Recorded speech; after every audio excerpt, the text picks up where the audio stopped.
All right, next up, we've got a question, which is, if I give away 10% of my company to investor X for 1 million, so now the equity is 90%, and 10% in round B to give another 10% to investor Z at 10 million now. So will investor X dilute or it's only me? Yeah, it's a great question. So if you give away, and I know these numbers are just for an example here, but if you give away 10% of your company or sell it 10% of your company for $1 million to an investor, that means that you valued your company at $10 million. Be really careful about that. And I'll tell you why. If you overvalue your company, I know on paper it might seem like you're worth a lot, but the problem is that you won't be able to raise money again because your previous investors, they're going to get upset because people might not invest at a higher valuation than 10 million. If you have to do a down round, which is chaos, but if you have to do a down round, meaning value the company in the next round at much lower so you can raise money, your previous investor are going to be really, really upset, and they might even, Heisman or block the deal entirely. So when you start a company, make sure that you don't set the valuation too high initially, unless you never plan on raising money again. Yeah, just be careful with that. And then you have a follow-up question here on dilution. Yeah. So yes, you will get diluted. Okay, so if you raise money, did a Series A, which means the first institutional venture capital round, and let's say you raise money, and in your example here, you raised $1 million from somebody that bought 10% of the company.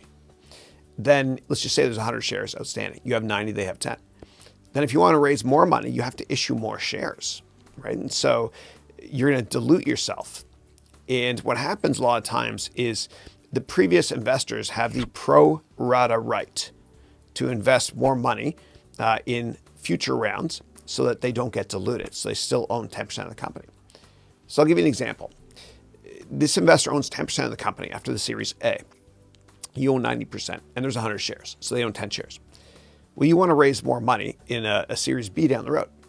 So let's say that you raise money and value the company at $15 million, but you have to issue more shares. Right? Let's say you have to issue 50 more shares.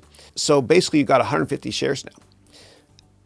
You own 90 shares. So 90 divided by 150 means you're going to get diluted. You're not going to own as many shares. And the other first investor that invested and bought 10% of your company, they're going to get diluted. So they have the pro rata right in many situations. It has to be documented, but they have the pro rata right to buy more shares so they're not diluted. So if they buy 5 more shares, then they own 15 shares out of a total of 150 shares, right? So basically they're not diluted. They still own 10% of the company.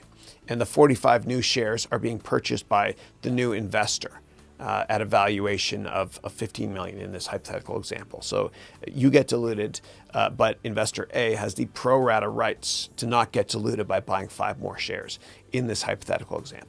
If you make the valuation of your company too low, you're leaving money on the table, right? So if you value your company at $1,000 and you own 50% of it, and somebody else, gives you $500, so they own 50%.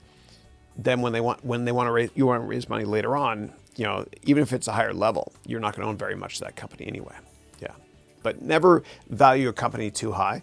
Otherwise, it's going to be murder trying to raise money and doing a down round, and a lot of investors will be upset. And don't ever raise money without talking to a lawyer first, because the lawyer has to create and draft the offering memorandum, please.